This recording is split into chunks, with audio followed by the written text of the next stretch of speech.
Buenos días, mis hermanos. ¿Se escucha bien? Está muy alto, ¿no? Dios les bendiga. Mis hermanos, vamos a orar para poner ese espacio en manos de nuestro Dios.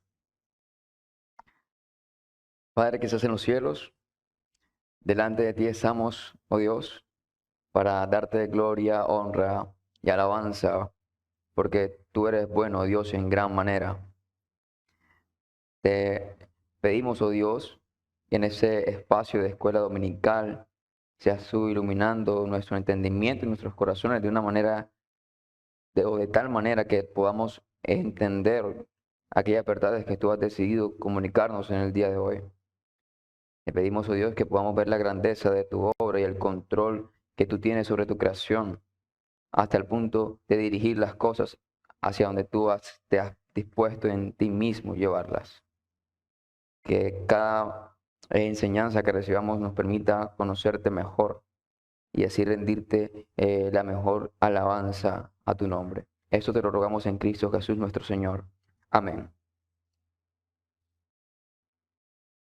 Bueno, mis hermanos, inicialmente quiero que me acompañen a nuestro texto inicial, el cual se encuentra en Juan, capítulo 6, versículo 44. En la medida que lo tengan, por favor, se van colocando en pie para honrar la lectura. Juan, capítulo 6, versículo 44.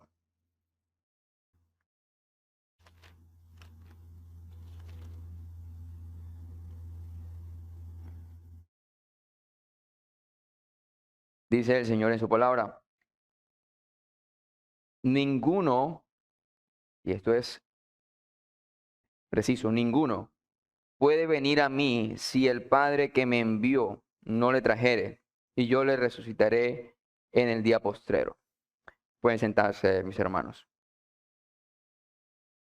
Mis hermanos, en la mañana de hoy eh, tendremos nuestra tercera clase con relación al tema del libre albedrío, que como se ha indicado con anterioridad, estamos tomando el esquema que tenemos en nuestra confesión de fe. Si no la tienen a la mano, al final del pasillo hay algunos ejemplares para que lo puedan tener y así poder tener una idea clara del esquema de la escuela y lo que venimos tratando en estos domingos. Ahora bien, antes de poder iniciar con el tema que nos corresponde en la mañana de hoy, quiero que repasemos un poco y de una manera breve miremos algunos aspectos importantes que nos servirían como base para poder entender la temática que estamos tratando y poder también aterrizar hacia la clase que nos corresponde el día de hoy o el punto al cual nos corresponde estudiar. Y como primera medida, mis hermanos, la pregunta más importante pues, dentro de esta temática es: ¿qué es el libre albedrío? O para ser un poco más precisos, pues atendiendo a lo que ya hemos estudiado con anterioridad, la pregunta sería: ¿tiene el hombre libre albedrío? Esa sería la pregunta. Y bueno, la respuesta, dependiendo de la idea que tengamos en mente, puede ser sí y puede ser no. Ahora, ¿por qué sí y por qué no? Bueno, en primer lugar, si nosotros definimos el libre albedrío como la capacidad que posee el hombre natural para escoger entre lo bueno y lo malo, es decir, también la capacidad de escoger voluntaria y libremente hacia lo que es bueno, y en este caso Dios, debemos decir que no hay libre albedrío en ese aspecto. En la clase pasada se resaltaba algo muy importante, y es que no posea libre albedrío, solo que el hombre no posee esa capacidad por su naturaleza de escoger lo que es bueno, en este caso Dios. De hecho, mis hermanos, muchos reformadores anteriormente rechazaban la idea del libre albedrío, que indicaba que supuestamente el hombre tenía esa capacidad para poder acercarse a Dios y atender de una manera voluntaria al llamado que Dios hace al pecador, y sin ningún tipo de intervención divina, para él simplemente de una manera natural, espontánea, dirigirse, acercarse a Dios, que es el mayor bien que existe. Ahora bien, En nuestra primera clase estuvimos hablando acerca de un estado de inocencia en el cual se encontraba el ser humano cuando es creado. Mis hermanos, cuando fueron creados Adán y Eva, se encontraban en un estado de inocencia que todavía no estaba manchado por el pecado y poseían tanto la habilidad para pecar como para no pecar. En ellos, en ese momento, el ser humano en ese estado, en ese tiempo, poseía esa capacidad como de pecar o de no pecar. Había una libertad plena para escoger entre lo bueno y lo malo.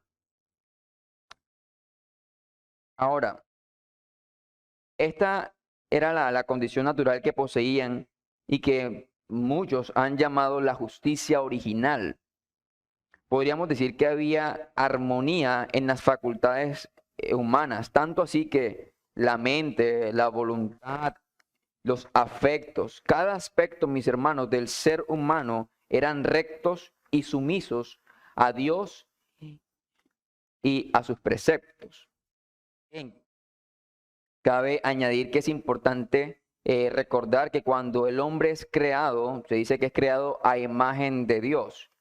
Por lo menos Génesis, capítulo 1, versículo 26, Génesis 1:26 nos dice lo siguiente.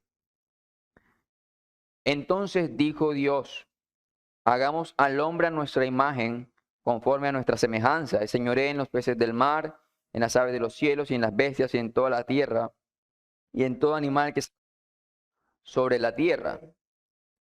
Y más adelante, cuando Dios ha acabado la obra de sus manos, todo lo que es la creación, se detiene a observar lo que ha hecho y dice, Dios vio todo lo que había hecho y aquí que era bueno en gran manera. Y eso incluía al hombre. De hecho, nuestro hermano Luis en esa clase señaló mucho de este detalle, este aspecto, en lo correspondiente al tema de la imagen de Dios en el hombre y que el hombre es creado a imagen de Dios. Pero ahora es importante señalar que cuando se habla de que el hombre es creado a imagen de Dios, se refiere a ciertos atributos divinos que le fueron comunicados. En clases anteriores, que estuvimos tocando otra temática, que estuvimos tratando acerca de los atributos de Dios o sus perfecciones divinas, habíamos visto que las mismas se dividen en dos: atributos comunicables y por otro lado tenemos los incomunicables. Es decir, dentro de esos atributos que no le fueron comunicados al ser humano, se encuentra uno en particular y es la inmutabilidad. Ese atributo divino corresponde al grupo de atributos incomunicables, es decir, el hombre era mutable. Es por eso que decimos que el hombre poseía tanto la capacidad de pecar como de no pecar al momento de su creación. Y este es un atributo que solamente le corresponde a Dios, la inmutabilidad. Entonces, quiero aquí mencionar algo que menciona Agustín con relación a este asunto. Él dice, el libre albedrío fue concedido al hombre para que conquistara mérito siendo bueno, no por necesidad, sino por libre voluntad.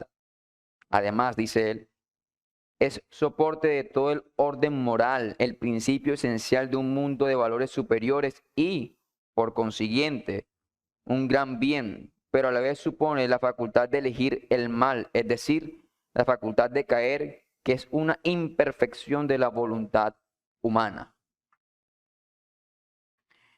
Pero mis hermanos, vemos luego que en medio de todo aquello bueno que Dios había hecho, se presenta una ruptura. Hay un ser angelical, todos conocemos, Satanás, quien rechaza a toda costa, mis hermanos, el plan de la bondad de Dios, el plan que es producto del amor de Dios. Y en esa ruptura, este personaje involucra al ser humano, que ahora, debido a su desobediencia, entra en un estado caído, afectando con eso también al resto de la creación. Pero ya eso es otro tema. Ahora, seguidamente con eso vemos que la voluntad del hombre tiene una afectación en ese estado de pecado. Inicialmente vemos al hombre cuando es creado, recto, bueno delante de Dios. Todo lo que él conocía era el bien que Dios le había comunicado, que le había permitido observar. Pero vemos que se introduce un personaje dentro de esta situación que le comunica al hombre, le vende una idea distinta de la realidad. Y el hombre, al ser inmutable, al ser mutable, tiene la capacidad, tiene el poder atender a otra cosa distinta para la cual había sido creado. De hecho, Agustín dice lo siguiente: los dones naturales se encuentran corrompidos en el hombre y los sobrenaturales, los que se refieren a la vida eterna, le han sido quitados del todo.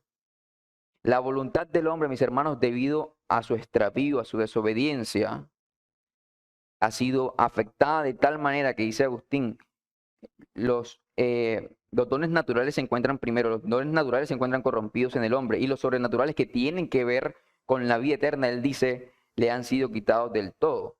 Dice en Génesis capítulo 6, verso 5, y vio Jehová que la maldad de los hombres era mucha en la tierra, y sigue diciendo, y que todo designio de los pensamientos del corazón de ellos eran de continuo solamente el mal.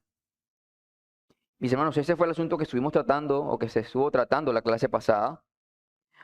Ahora, en un estado caído, el ser humano y todas sus facultades son afectadas a estar separados del mayor bien que puede existir, que es Dios mismo. Ahora, ¿recuerdan la pregunta que hicimos al principio? Que fue, ¿tiene el hombre libre albedrío? Y en efecto, podemos decir, sí hay un libre albedrío, haciendo precisión sobre el hecho de que el hombre natural no posee la capacidad, en su libertad, no posee la capacidad de querer el bien por su naturaleza. Y no sé cuántas veces hemos escuchado este ejemplo. Muchos predicadores ponen este ejemplo en cuanto a hablar de la naturaleza caída del hombre y hacer ciertas comparaciones. Y ponen como ejemplo un buitre, sí, un buitre, estos animales que comen carroña, y ponen una paloma y enfrente ponen maíz y animal muerto, comida dañada. Y el buitre naturalmente, sin presión, va a ir hacia la carroña. Y la paloma naturalmente va a ir hacia el maíz. Y lo mismo pasa y se hace esa comparación con el tema de la naturaleza caída del hombre. El hombre tiene la libertad, pero por su naturaleza, él solamente va a querer lo que es malo. Ahora, por lo que dice el texto que acabamos de citar, debemos decir que su naturaleza es caída. Dice, todo designio de los pensamientos del corazón de ellos era de continuo solamente el mal. Es un asunto que, como le indicamos, tratamos en la medida que estudiamos acerca de la condición de la depravación total o radical. Los que hemos podido, de cierto modo, acercarnos hacia esas doctrinas, examinar a detalle lo que tiene que ver con la naturaleza caída del hombre.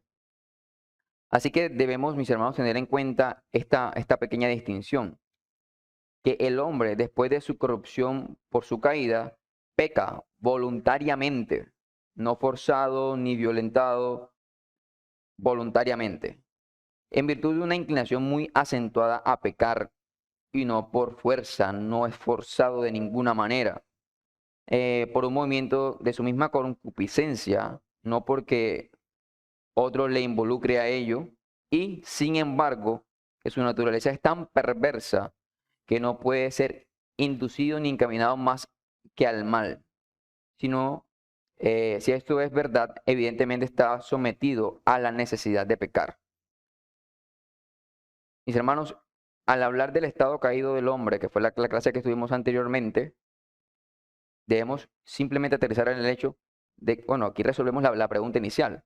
¿El hombre tiene libre albedrío? Por supuesto que sí. Vemos que el hombre corre hacia lo que es malo de una manera voluntaria, sin ser forzado, simplemente es lo que a él le gusta. Y podemos preguntarlo, ¿el hombre reconoce, aunque es caído, reconoce lo que es malo? Sí reconoce lo que es malo, porque hace lo que es malo y se oculta de cuando lo está haciendo, pero aún así no le importa. En él no hay remordimiento, de cierto modo, para alejarse de ellos. Su naturaleza es esa. Ahora, para entrar en materia con nuestro tema que nos corresponde ya en el día de hoy, vamos a leer lo que nos dice nuestra confesión de fe en el capítulo 9, párrafo 4. Ya estuvimos analizando los primeros 3 párrafos. En lo que tiene que ver con el libre albedrío, vamos a leer el párrafo 4.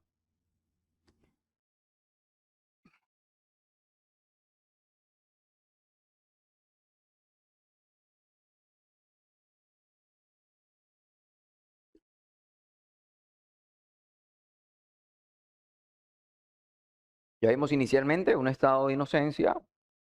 Vemos que el hombre cae de ese estado de inocencia y entra en un estado caído, que lo expone muy bien también nuestra confesión de fe. Ahora el capítulo 4 nos dice lo siguiente, el párrafo 4 de este mismo capítulo nos dice: cuando Dios convierte a un pecador y lo traslada al estado de gracia, lo libra de su esclavitud natural bajo el pecado y, por su sola gracia, lo capacita para querer obrar libremente lo que es espiritualmente bueno. Sin embargo, por razón de la corrupción que todavía le queda, no quiere, ni perfecta ni únicamente lo que es bueno, sino también quiere lo que es malo. Bueno, mis hermanos, aquí en este párrafo en particular nuestra confesión inicia diciendo de esta manera: cuando Dios convierte a un pecador y lo traslada al estado de gracia, lo libra de su esclavitud natural bajo el pecado. Es ahora claro, mis hermanos, para nosotros entender que nunca por nuestros propios deseos, nuestra propia fuerza o iniciativa podamos ir a Dios, pues mientras estamos en nuestro estado natural de pecado, nuestro deseo será todo excepto lo bueno y en especial todo lo que tiene que ver con Dios, como el mayor bien que existe. Y es por eso, mis hermanos, que es necesario que Dios mismo obre en nosotros y nos traslade en este presente siglo malo, de este estado caído en el cual nos encontrábamos, un hombre natural, a un estado de gracia. Ahora, ¿qué sucede cuando ya hemos sido, por la pura gracia de Dios, trasladados de ese estado caído al estado de gracia? ¿Qué pasa con la voluntad del hombre? Vemos inicialmente la voluntad del hombre con respecto a su estado inicial, que puede acceder a lo bueno y que en su estado se inclinaba hacia Dios por lo que él conocía, solamente era Dios en ese momento.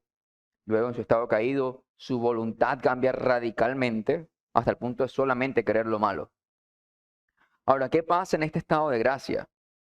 Donde dice nuestra confesión de fe, lo capacita para obrar libremente lo que es espiritualmente bueno. Bueno, luego de que Dios da vida a nuestro espíritu, el cual se encontraba muerto en delitos y pecados, es decir, nuestro espíritu estaba sumergido en el pecado, no había más que eso, haciendo que nuestra voluntad se limite solamente a lo malo. Dios nos liberta, mis hermanos, de esa esclavitud a la cual estaba sometida nuestro espíritu. Y ahora, ¿qué dice? Nos capacita, dice nuestra confesión, nos capacita ¿para qué? Para querer obrar libremente lo que es espiritualmente bueno. Y aquí hay algo que también es importante resaltar. Este detalle que nos menciona nuestra confesión de fe, nosotros ahora dice que Dios nos capacita ¿para qué? Para obrar libremente lo que es espiritualmente bueno. Luego de esa intervención divina, poseemos ahora la capacidad de querer y obrar, pero importante esto, libremente, no forzados, no coaccionados de ninguna manera. Dios renueva nuestro espíritu y nos hace verlo. Y nosotros en ese momento, voluntariamente, con un espíritu renovado, nos acercamos a Él. Como les dije, no coaccionados ni manipulados, sino con la libertad de ir hacia lo que es espiritualmente bueno. Podemos atender positivamente el llamado de Dios. Entonces, Esa gracia eleva, mis hermanos, la naturaleza a un estado similar al del hombre inocente, no igual. ¿Por qué? Por algunas distinciones que vamos a ver. Importante que podamos precisar en esto. Esa gracia eleva nuestra naturaleza a un estado similar al del primer hombre, no igual. La gracia, mis hermanos, es el conjunto múltiple y complejo de socorros divinos que, amortiguando nuestras pasiones, esclareciendo nuestro entendimiento y moviendo nuestra voluntad, dice, nos impulsa a querer el bien y nos ayudan a practicarlo. Si están ausentes si están ausentes estos socorros divinos que nos son otorgados en este estado de gracia, no se puede obrar el bien. El libre albedrío puede hacer algo, pero con imperfección. Solo la ayuda divina permite un buen obrar con mayor facilidad. De hecho, San Agustín nos dice al respecto y dice lo siguiente: Dios concedió la gracia a los hombres para que con su ayuda cumplan más fácilmente lo que se manda a su albedrío. Mis hermanos, la intervención divina no restringe la libertad personal del hombre. Eso es importante cuando estudiamos el decreto. Nosotros como seres humanos somos agentes libres, nos movemos, tenemos libertad para decidirnos, pero aún así eh, todo está bajo el control de Dios, pero ya eso es otro tema. Ahora, Calvino a este tema añade en lo que respecta al conocimiento de Dios, así como la voluntad paternal y su favor por nosotros en el cual se apoya nuestra salvación. Dice, los hombres más inteligentes son tan ciegos como un topo. Con relación al ver la voluntad paternal y el favor de Dios hacia nosotros, eso dice Calvino, el hombre natural no lo ve, no puede distinguirlo. Es por eso que es necesario que Dios regenere e ilumine al pecador para que pueda conocer a Dios. Y ahí es donde él voluntariamente va hacia Dios. Por eso el Señor, por su profeta, promete como un singular beneficio de su gracia que daría a los israelitas o al pueblo entendimiento para que le conocieran, dando con ello a entender evidentemente que el entendimiento humano, mis hermanos, en las cosas espirituales no puede entender más que en cuanto es iluminado, solo hasta ese momento. Entonces, cuando el hombre es regenerado, el hombre no es manipulado por Dios. El hombre ahora tiene la capacidad de ver lo bueno e ir en pos de ello. Pero hay ciertas cosas que veremos más adelante. Mis hermanos, es así que cuando somos regenerados por la gracia de Dios, somos librados de la esclavitud del pecado para que podamos libremente tornarnos hacia Dios. No somos forzados a venir al Señor en arrepentimiento y fe. Más bien, somos transformados en nuestro hombre interior, como lo expresa la Biblia, de tal manera que la orientación de nuestras almas es cambiada del pecado hacia Dios. Entendemos entonces que la regeneración es el paso del estado de pecado y muerte al estado de gracia. En cuanto a nuestra voluntad, se nos concede la luz a nuestra mente y la nueva disposición en cuanto a hacer lo bueno. La regeneración, mis hermanos, marca el paso de una voluntad esclava del pecado a una voluntad libre, una voluntad que nos permite obedecer la ley de Dios. Y de hecho, alguien define la regeneración de la siguiente manera.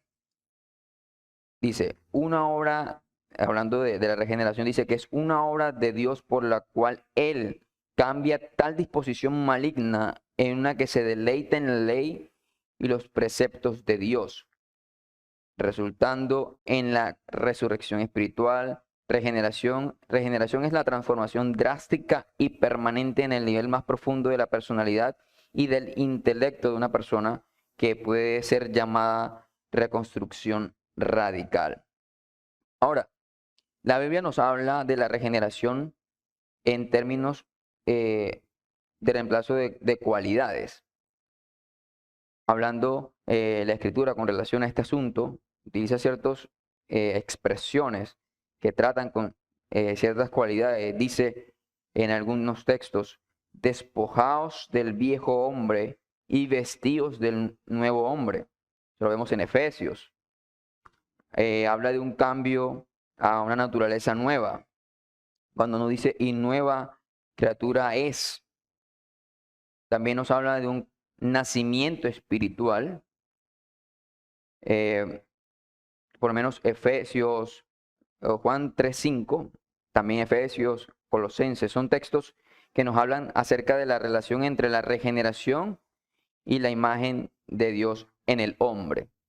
Entonces, son términos con los cuales son llamados aquella obra de Dios en el ser humano. Ahora bien, al punto donde que también quiero aterrizar.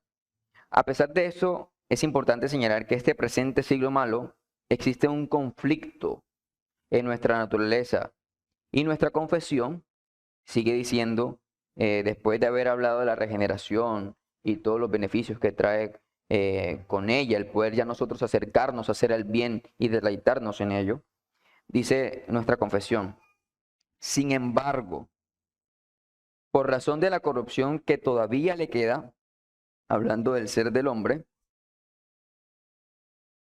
no quiere ni perfecta ni únicamente lo que es bueno, sino también que quiere lo que es malo. Y aquí quiero que me acompañen a Romanos capítulo 7, vamos a leer desde los versículos 14 al 25. Romanos capítulo 7, versículos 14 y 25. Aquí Pablo expone de una manera muy clara aquello que sucede en la naturaleza de ese hombre que es regenerado y ese conflicto que hay en ese espíritu renovado, pero que mora en un cuerpo caído.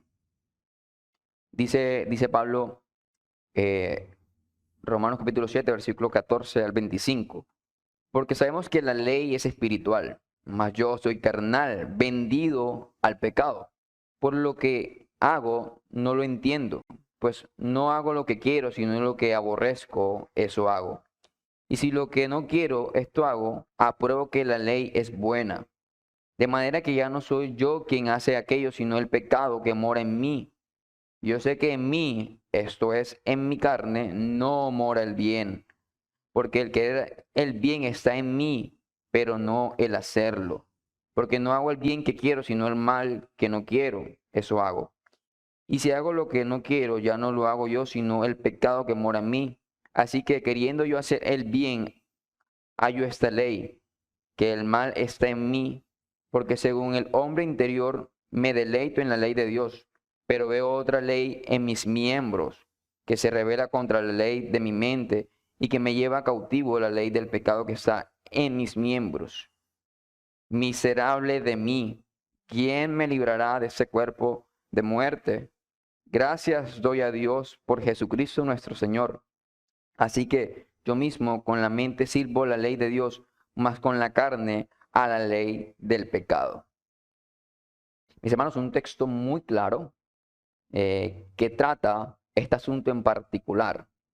Vemos un espíritu renovado que en efecto quiere lo bueno, está dispuesto a lo bueno, pero por causa de nuestra naturaleza caída que aún posee este cuerpo, hay un conflicto entre esos dos aspectos de nuestra naturaleza.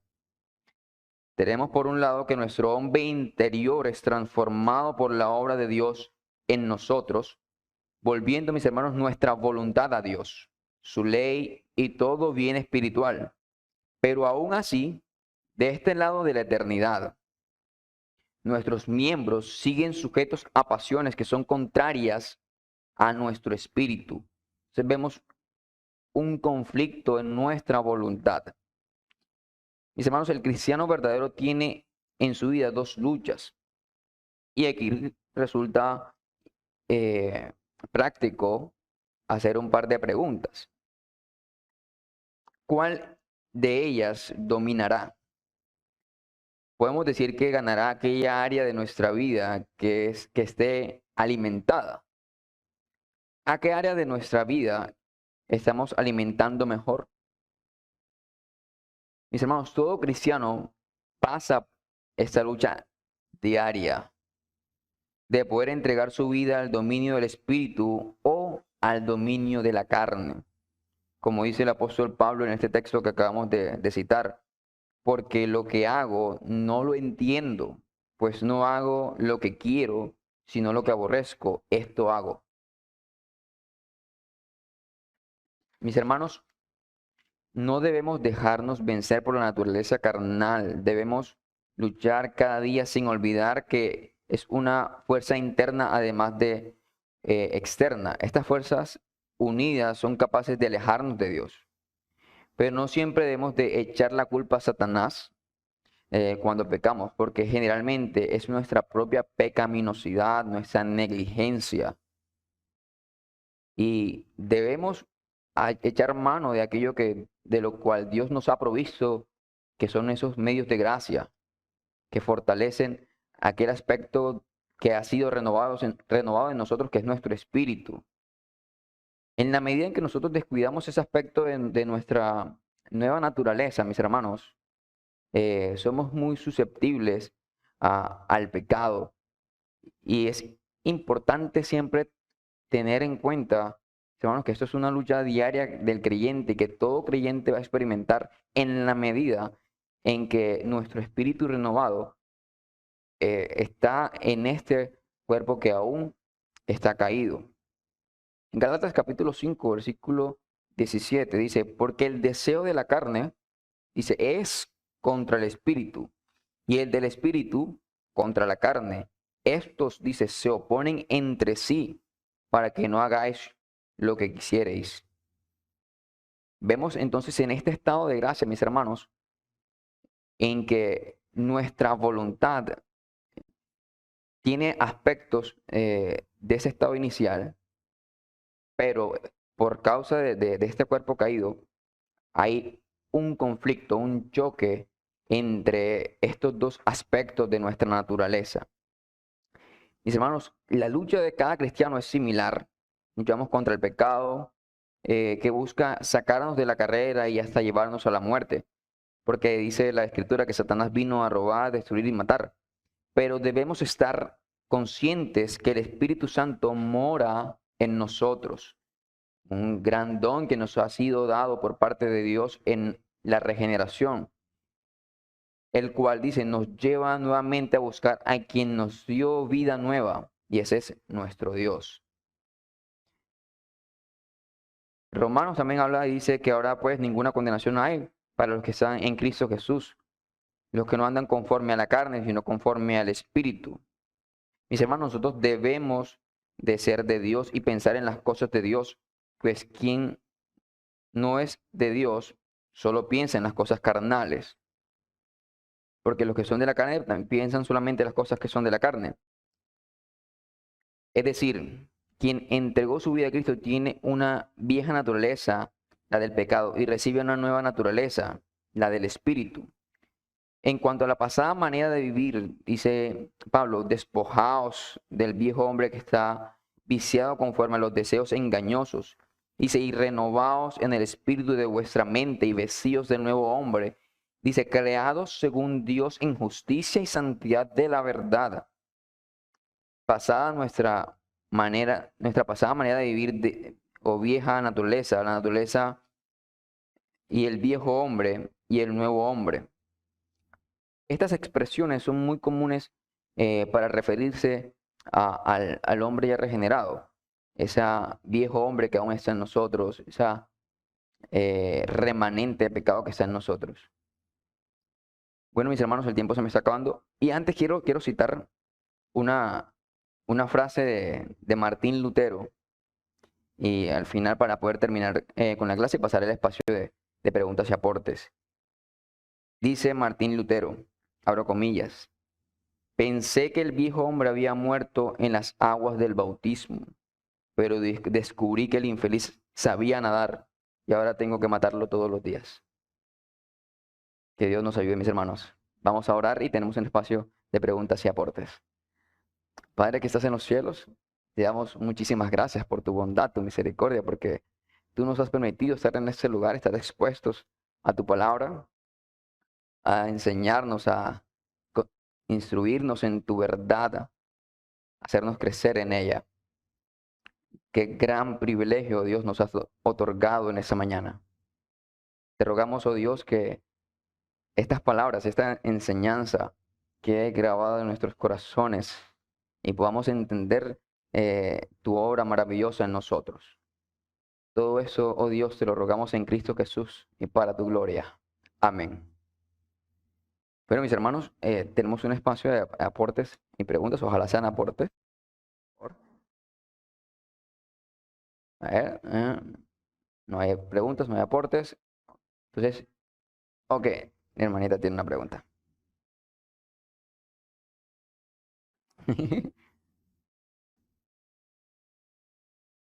Se ha apagado. No se escucha. Se ha encendido.